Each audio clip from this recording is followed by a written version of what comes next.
Patients admitted to the Allan Memorial Institute in Montreal during the 1950s and early 1960s left without memories of their own children's names.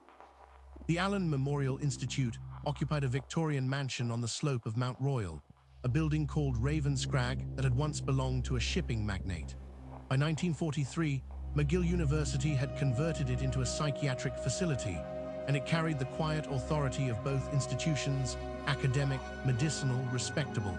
Patients arrived there with depression, anxiety, schizophrenia, the ordinary catalogue of human suffering. They were not prisoners. They signed forms. They came because they trusted the man in charge.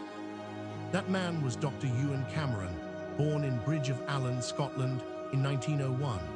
By the time he took the directorship at the Allan Memorial, Cameron had accumulated credentials that few psychiatrists anywhere could match.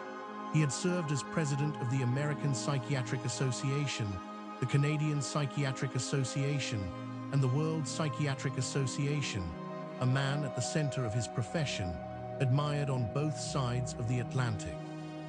He had also, in 1945 and 1946, traveled to Nuremberg as a psychiatric consultant, where he evaluated Rudolf Hess to determine whether the former deputy Führer of the Third Reich was mentally fit to stand trial.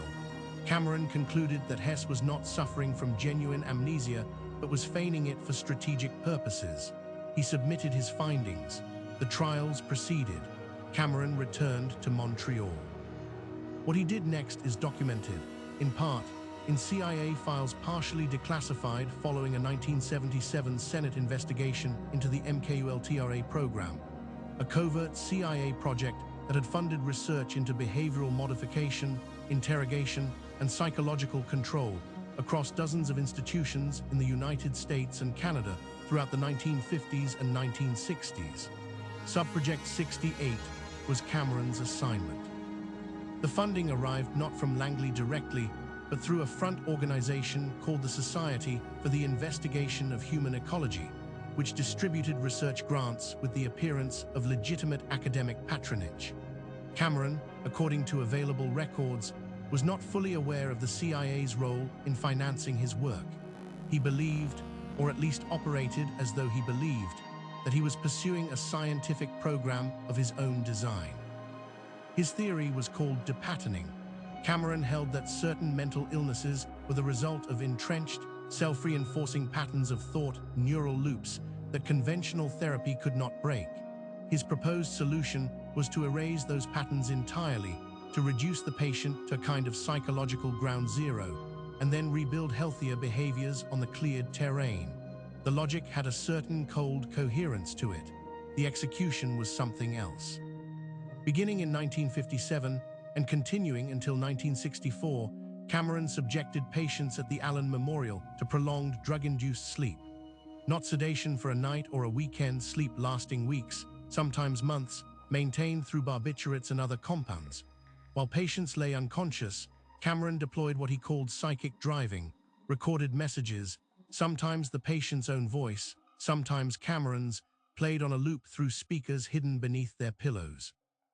The messages could run for 16 hours a day. Some patients were exposed to tens of thousands of repetitions of a single phrase. The intent was to overwrite the damaged pattern with a corrective one. The documented result was the systematic destruction of memory, identity, and basic function. Patients emerged from these sessions unable to recall their names, unable to recognize family members, unable to perform tasks they had managed since childhood, dressing themselves, reading, holding a conversation with continuity from one sentence to the next. In several cases, the regression was so complete that patients lost control of basic bodily functions. Cameron recorded all of this. He published some of it in sanitized form in psychiatric journals. His colleagues read his work. His reputation did not suffer.